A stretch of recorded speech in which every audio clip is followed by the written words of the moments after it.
Foul or play on? Cristiano Ronaldo should finish his career in MLS. I'll say foul. He's become the Saudi guy. He can't, it'd be weird to go from Saudi to MLS after he spent all this time talking about, I was the first one to come to Saudi, everybody came and followed me. And then there was, a sense of legality. Was he going to be allowed in the United States? I think that has passed. But so that's part of why he couldn't come before, or maybe couldn't. But yeah, at this point, just be the Saudi guy. Play on, please. Just give us 12 months. Just give us 12 months of chaos. I said this to Gary, that America would either melt or explode if Cristiano Ronaldo and Lionel Messi played in the league at the same time.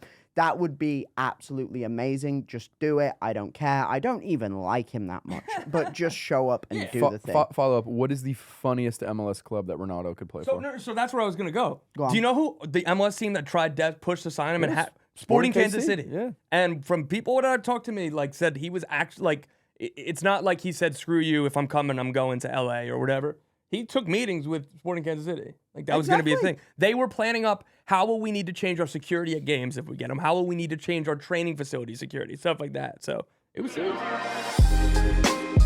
Hello, and welcome back to another episode of the Rondo, joined here by the two Toms. We're going to start off by airing our grievances. Bogert, what's on your mind? This is going to be a bit of a selfish one. Fake insiders. Fake insiders absolutely kill me. Not just because of the fake clout chasing on social media, but because my friends know that makes me angry. So they'll find the dumbest rumors from people who don't really know anything. Be like, dude, this is crazy. Did you see that this is happening? And they know it'll set me off and make me get angry. So I hate fake insiders, but mainly I'm mad at myself. Handle, you have 20 seconds. Go. Who cares that Marcus Rashford went to a fucking basketball game? People are really, really grumpy about this, but he wasn't in the England squad. He hasn't been playing that well recently. Let him watch the New York Knicks and the Nets and whatever.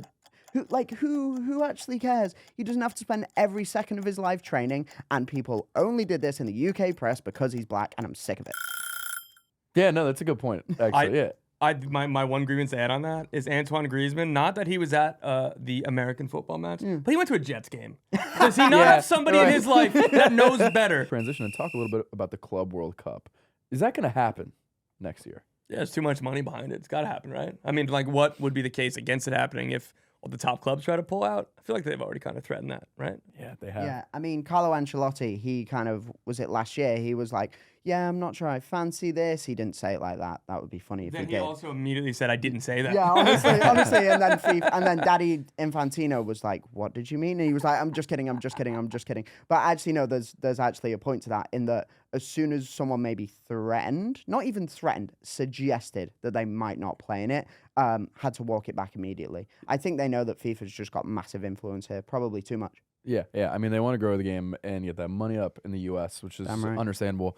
But about the tournament, you ask if it's happening or not, because they've had a lot of problems so far. So they've announced the venues, so they have that locked down, but they only have one big international sponsor, which is Chinese tech company Hisense. They're yet to sign a broadcast TV deal for the U.S. or anywhere. And then there are reports that Real Madrid have not included a single cent from the tournament in their budget forecasting numbers for next year, when they were originally said that they were going to get about $50 million in TV revenue. Bro. So Real Madrid have financially said, we don't know or think that this is going to happen. Interesting. Well, I mean, maybe that's just classic passive aggression from Florentino Perez. How good, that's immense banter, being like, yeah, guys, we're poor, we don't have money like that, shut up. But no, the serious point is, though, it does seem like a bit of a mess. It's so much of a mess that 24 hours in advance, Gianni Infantino was like, he said, I'm going to announce these venues at Global Citizen Music Festival. So it's like you have K-pop, Infantino, Post Malone. That was the order of the day. And he's like, welcome to Kansas City. And everyone's like, what? All my Infantino heads stand up. Yeah, we're feasting this year. What do you think needs to change for brands and sponsors and broadcast partners to get interested? That's a great question, because I thought that they could sell this pretty easily. Do you think it's a case of the prices are too high, they're asking for too much? Because greed, as we know, is one thing that FIFA does really, really well. Is it that simple? Or do brands really not want to get behind this? Because I would doubt the latter, but I don't know that for sure. Well, I mean, I read a report that FIFA wanted something like $4 billion for the global TV rights. Right? That's always the answer. Right. We could have done this podcast, this show, really quickly, because that is always the answer to FIFA. And then Apple was like, how about $1 billion? FIFA were like, not a bloody chance, mate. And I think they're at an impasse, but You know, they'll probably come to some sort of agreement because this does have to happen. The question is, like, who does it? And, like, how close to the actual start date of the thing does this all get sorted? Because it's like, let's be real, right now it's what, November? Yeah. This thing is supposed to start in just over 6 months. 7 months. Yeah, That's wow, crazy. Yeah, masterclass on organization. Right. On the sporting merit here, right? So Inter Miami were given the auto bid for being Supporter Shield champions. I know we talked about that previously because, okay, well, they didn't really win MLS Cup, and that was kind of what was used as justification for including MLS teams before. Are the big European clubs, let's say it all goes ahead as planned and they get some sponsors, they get a broadcast deal, right? Are the big European clubs going to care at all about like the sporting merit of the competition? Or are they just going to go there to get in front of some American fans and maybe market themselves a little bit? But that's probably how to get them to care. Or like, because this tournament, again, like there are too many games or too many tournaments, too many expansion, right? Like, so the FIFA Club World Cup needs you more than you need them for this, right? Like, particularly with the question marks around sponsors and brands and how much money these bigger teams are going to get. So I think that when they come here, like, even if it's that, like that, this is better than a preseason tour, which all these teams do for the business side of things. If you can pick up a real trophy along the way, and again, like this is going to mean more to everybody but like the top 8 to 10 super clubs, right? Like this is going to mean more to say Flamengo or River Plate or Inter Miami or even like a second tier European power, like somebody who isn't Bayern, Man City, Real Madrid, right? Like this is going to be really, really cool for all of them. And like you said, like I think that'll help drive the bigger clubs to really care. Yokohama FC cannot wait to batter like Jude Bellingham and Kylian Mbappe. But it's also really good for America though, no? Because like you have the World Cup the year after, and like if this is about drumming up support and like we were talking about this off camera, the sense of a soccer culture building in this country, what better way to do it than have some of the best players in the world come and play in a tournament? Like, why not? Building a soccer culture of having these teams come in, and what we started this conversation with, yeah, Real Madrid's going to care more about trying to get American fans, aka customers. What better way to build a footballing culture than that? I can think of a few others, but point remains. Okay, yeah, fair enough. But it's like, hey, the names you know in the country you live in. Yeah. We got to get some USL teams in there because like Vermont Green versus Real Madrid. Oh Feed my God, families, Rhode Island FC, first time USL finalist. You don't know where I'm from, though. Feels like we have an international break every 3 weeks, but soon, club footy is back. At this point in the season so far, what storylines are you guys most excited to see play out over the rest of the season? Serie A. Normally, I am a Premier League and I suppose La Liga loyalist, but Serie A right now, I think there are 2 points between the first place team and the sixth place team. Nice. And Milan are still just outside of that as well. We know with the quality they have, Christian Pulisic, ding, ding, ding, they can still like fight their way back into the picture. That league is mad at the moment. We kind of thought that maybe Antonio Conte managing Napoli would help them run away with it. That's not been the case. You've still got Inter in there. Juve look good.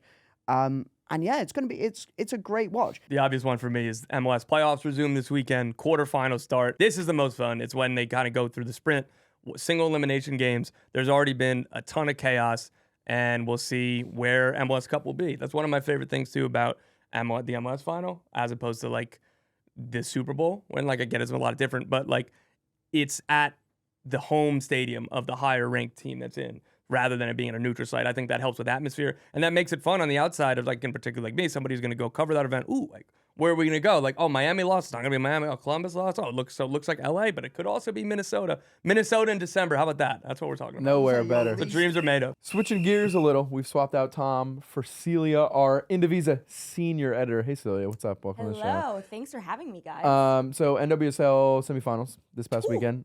Banger games. Celia, Sweet. you were at one. Yeah, I was in DC. I was at Audi Field. So I saw the Spirit play Gotham, which was rocking. I was in the press box, and literally the smoke like went right into the press box. And it was literally, everyone was shaking. It was crazy. The NWSL Championship. Celia, Come. who's playing? What are our predictions? How are we feeling about the game? So Orlando Pride is in their first championship ever. Good job, guys. Which is pretty iconic, led by Marta. So I think a lot of people are rooting for her to get her first NWSL championship. And they're playing the Washington Spirit, so it's number 1 versus number 2. It is going to be electric. I think it's going to be a very fast-paced, crazy transitional game. You have Barbara Bonda, who brings a lot of attention up top, but then like defensively, the Orlando Pride are just insanely locked in. And then, you know, the Spirit, I mean, anyone from Ashley Hatch to Trinity Rodman, and then, you know, AKB having the sickest career like showing of her life, making every save in penalty kicks. Yeah, that's sick. In the semifinals was just, whew. Yeah, it is going to be a high stakes match. I think it's going to go to Orlando. That's my prediction. That's your prediction. Yeah, I mean, no one asked me, but That's I literally. no one asked me, but I think it's going to be Orlando. Like when you saw Marta pick up that ball and then dribble past everybody, Yeah, that was sick. literally ankles broken. 3 players on the ground. Yeah. She made Alana Cook literally get cooked, cooked, and then scored. Like that is, I think, her in her prime, and she's had such a good season. All right, we're gonna react to Marta's banger goal that Celia mentioned. Great work. Yeah, that's by great Bonda. Press. That's a crazy 1-2 punch. from Literally her at there. half field, she picks the ball up. See you, buddy. Whoop. Whoa! Boop. Yeah, that's sick. Good that's night. Sick. Good And night. she's lit The right there as reaction well. too. Look at the reaction. Yes, that is the best part. Can we acknowledge this? Like that celebration of just fucking limbs is Yeah. amazing. Yeah, it's it's like sick. I have kicked the out of you. That is I just so love cool. that they both went down. Yeah. Yeah. And like honestly, they recovered well. They recovered centrally. They slid over, but you know, it was so predictable. Just like a quick little cut, and then another cut, and then 3-1, baby. I've got to say that NWSL, what an like advert for the league these playoffs have been. Yeah. It's just been like, obviously the quality's been excellent from what I've seen, but also just like the chaos, dude. Totally. It's like that's exactly what you want for both of those semifinal games. You know, I mean, it was extra time, penalty kicks, like star power. You know, it just Great goals. Yeah, so it just means injury, that like Kansas City is going to be crazy. I mean, Orlando versus Spirit in Kansas City, random but like amazing. Yeah. We will be there no matter what. We'll be there. You will literally be there. There will actually be a lot of We people will. We will be there. Celia, thanks for joining the program. Thanks. It was really fun. Guys. And make sure you go check out the Indivisa show, hosted by Celia.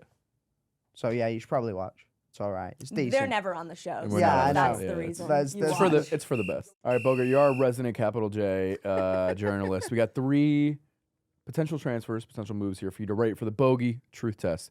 First one, there's some wild rumors floating around about Ricardo Pepi going to potentially Liverpool, some other big clubs. Bogey truth test, scale of 1 to 10. What's up with those? That smells awful. That smells like a 2. And I'm not questioning Ricardo Pepi's talent, ability. What I will say is the main reason he would leave PSV is to play more. He's not playing a ton. Why would he go to Liverpool? Why would Liverpool want to do that? Like, there's just, can't see that. And same thing with some other big clubs. Like, wherever he goes next, if he leaves soon, has to be somewhere where he's going to play all the time. It's not one of these clubs. Yeah, it doesn't make sense for him developmentally to make that upgrade yet. No. Second one, Antoine Griezmann to MLS in January. So that's a good caveat. I'm not sure if it's going to be January or not. So let's call it 6.5 because he's going to come. He's going to come to LAFC. And I've heard more momentum that it is a possibility in January. I reported that there was a very small possibility that LAFC were going to try to get it done before the MLS window closed August 14th or whatever it was. And obviously that didn't happen. So whether it's this winter or next summer, like I feel really strongly about it. But we'll put it at 6.5. You're not shocked if he comes in January. No, not at all. I know that LAFC are going to try for that. Yeah, and it's only LAFC. He's not going to go anywhere else. I try to be careful because this could get played in a few months if he's somewhere else, but like I'm about 99.9% sure it's LAFC. Yeah, they got his boy Giroud over there. Who doesn't want to live in LA? Carlos Vela, his old teammate Yeah. of Vela, sticks around for another season, so it's all perfect. Those are his guys. Last one. Paul Pogba is out at Juventus. Mm-hmm. What's the Bogey True Test rating on Paul Pogba coming to MLS? So my information would be seeming less likely than likely, but again, it's nothing definitive. My Bogey heart test, I would put this at a 10 out of a 10 because I would love this guy in MLS. If you're Atlanta, I'll make the pitch right now. If you're Atlanta United, they have 2 designated player spots open this winter. Go sign a center forward. Go sign Paul Pogba. He'd be an absolute superstar on and off the field. You have the structure around him. He gets to play in central midfield with a free-ish role. You have a creative attacker, Alexei Miranchuk, who doesn't want to be on the ball all the time. Paul Pogba would fit perfect with them. He would be a superstar in Atlanta, and I want that to happen, but it's probably not going to. Even if it's not his next move, do you foresee him coming to MLS before he retires? He seems like somebody who would. Like, obviously, he's well into American culture. Like, again, this dude is born to be a star. He's super charismatic. Like, MLS seems like it would just be perfect for him, like, on and off the field. So I hope so. But again, I think that one's more heart than mind. We're doing the Wikipedia quiz, guys. In front of us will be 5 different players' career paths in terms of the clubs they played for, the years they played for them, and the stats that they had while they were there. You guys need to guess who's who. Let's take a look at the board. Oh, bing. This is Peter Crouch. Easy, bro. It's the 8 years at Stoke. Okay. And It was the 46 goals. Dulwich Hamlet loan the that hell I'm up. kidding. I'm kidding. That's what confused me. That's what confused me. There's a journeyman. Yeah, he's been Peter around. Crouch, dude, Peter Crouch trivia. I have to have that. Start doing the I would have robot walked count. right I out. feel like a lot of people only think of him first time at Stoke, as I'm guilty of, but he's really been like all over the place, man. All right, Bogert, we'll give you that one. Who's up next? All right, start at West Ham. Oh my God, ping. This is Jermaine Defoe. Yo, I'm getting cooked. Tom. That one, I saw the Don't do Toronto something, man. I'm getting cooked. That was the funniest MLS stint ever because Toronto spent real money. This wasn't one of those where he came on a free. This was they spent $10 million for him. He came, spent $10 million in hated it, 2014. and then they swapped. They did a straight swap for Josie Altidore. I'm no longer having fun. All right, Hindle, come on, dude. You're 0 for 2 so far. You haven't even had a shot. Oh my God. Hindle, just make a guess, man. Give yourself a shot. Ping, Brad Friedel. No Americans. Yeah. Stop. Yeah, it's Brad Friedel.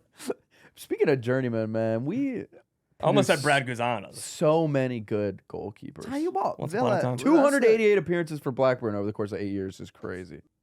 Ping. Oh God. Why have I forgotten his name? Well, no. We'll give you a sec. We'll give you a sec. You got 10 seconds to try and figure it out. You can work through it a little bit. It's not Cliver, is it? Oh, you got it. yeah. Okay, we'll give you the was like- one, Tom. I was like the Nice loan. That's what threw me. Next up. Oh my God, got it. Ping. Ping, Patrick. Jesus, no, you got me. You killed me. Oh, Pierre-Emerick Aubameyang. Yeah. It's really like I knew if that. it was the Dortmund and Arsenal ones are like more obvious, but he moved around a lot after The that. Barca stint, Yeah. the Chelsea stint. All right, last one. Am I struggling on this? Yeah, I can give City you team the before. player's nationality in a few seconds if you still don't have it. Oh my God, Ping, Colo Torre. That took me way too long, and I'm very angry about it. My king. He only made 9 appearances for Celtic. Colo. Rapid fire, foul or play on a Rondo classic. Brazilian success is the only thing that could hold Vini back on legendary status. Foul or play on. Play on. I think honestly, like he is unbelievable. He's probably my favorite player to watch in world football. I absolutely love him. I love what he stands for. He's fucking brilliant. But as we've seen with the Ballon d'Or, that's the only thing you need is that extra edge of international success. I mean, make it about you, Tom. That's probably the only reason why, for example, Steven Gerrard isn't like an all-time, or considered in the wider consciousness outside me and England, like an all-time great at the game, right? So, yeah, Vinny. No, it's fair. I play on as well, particularly like with these big internationals with Brazil. You say England, when you say Argentina, Portugal, stuff like again, you think about Ronaldo and Messi, that comes into it. Vinny, particularly the yellow Samba Brazil jersey, have to kind of come through there too. And I still trust and believe it's going to happen. It's also not his fault. The team around him isn't exactly super strong, as it normally is for a Brazil team, but I play on. Thanks for watching another episode of The Rondo. Make sure you like and subscribe and leave a comment if you disagree with these guys' arguably questionable ball knowledge. We'll see you next week.